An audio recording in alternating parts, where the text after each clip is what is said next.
అందరికీ నమస్తే. సో పొద్దున్న నుంచి తిరుపతి ప్రసాదం గురించి నేను మాట్లాడిన వీడియో, నేను మాట్లాడిన మాటలు చాలా మందికి తప్పుగా అనిపిస్తున్నాయి.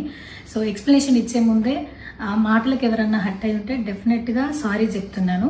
అండ్ నన్ను రెగ్యులర్గా ఫాలో అయ్యేటోళ్ళకు నాకు వెంకటేశ్వర స్వామి ఎంత ఇష్టమో తెలుసు. యూట్యూబ్లో, ఇన్స్టాగ్రామ్లో 3 నెలలు 4 నెలల సంధి శనివారాల వ్రతాల గురించి, వాటి డీటెయిల్స్ గురించి నేను చెప్తూనే ఉన్నా.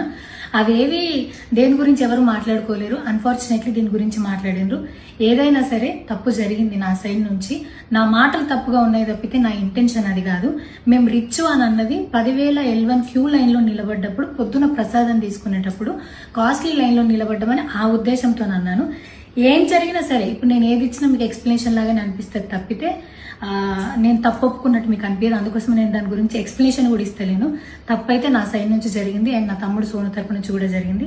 తను అవైలబుల్లో లేడు. తన తరపున, నా తరపున అందరికీ సారీ చెప్తున్నా. సో నా ఇంట్లో వెంకటేశ్వర స్వామి, నా చేతి మీద వెంకటేశ్వర స్వామి, అన్నిటికన్నా ముఖ్యంగా జీవితంలో నాకు అత్యంత విలువైంది నా బిడ్డ. నా బిడ్డను కూడా వెంకటేశ్వర స్వామి ఇచ్చిండు. నేను ఆయన గురించి తప్పుగా ఎట్లా మాట్లాడతా? అస్సలు ఆయన గురించి తప్పుగా మాట్లాడా. ఆయన గురించే కాదు, నన్ను రెగ్యులర్గా ఫాలో అయ్యేటోళ్లకు నేను అన్ని మతాల దేవులను మొక్కుతా, అందరి దేవులను మొక్కుతా. అందులో వెంకటేశ్వర స్వామి నా జీవితాన్ని మార్చేయండు. ఈ రోజు నేను అనుభవించే ఏది కూడా ఆయన దయలేకపోతే కాదు. అట్లాంటిది ఆయన గురించి నేను ఎందుకు మాట్లాడతా?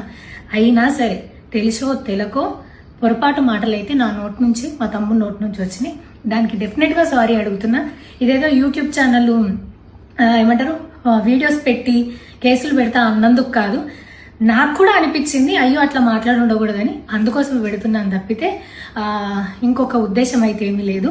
నేను మళ్ళొకసారి టీటీడీ మెంబర్స్కి అండ్ నా మాటల వల్ల హట్ అయిన ప్రతి ఒక్కరికి నేను నా తరపు నుంచి సారీ చెప్తున్నా. అండ్ ఇంకోసారి మళ్ళీ ఎప్పుడు రిపీట్ చేయను. సో నా సారీని యాక్సెప్ట్ చేయండి. నన్ను రెగ్యులర్గా ఫాలో అయ్యేటోళ్లకు నాకు వెంకటేశ్వర స్వామి అంటే ఎంత ఇష్టమో తెలుసు కాబట్టి వాళ్ళందరూ నన్ను నమ్ముతున్నారని కోరుకుంటున్నా. మళ్ళొకసారి ఎక్స్ప్లెనేషన్ కాదు, సారీ చెప్పినంత మాత్రాన తప్పు ఒప్పైపోతుందని కూడా కాదు. బట్ నేను చేయగలిగింది ఇది ఒక్కటే కాబట్టి మళ్ళొకసారి అందరికీ సారీ. అండ్ డెఫినెట్గా ఐ ప్రామిస్ ఇంకోసారి ఇది రిపీట్ అవ్వదు. Thank you.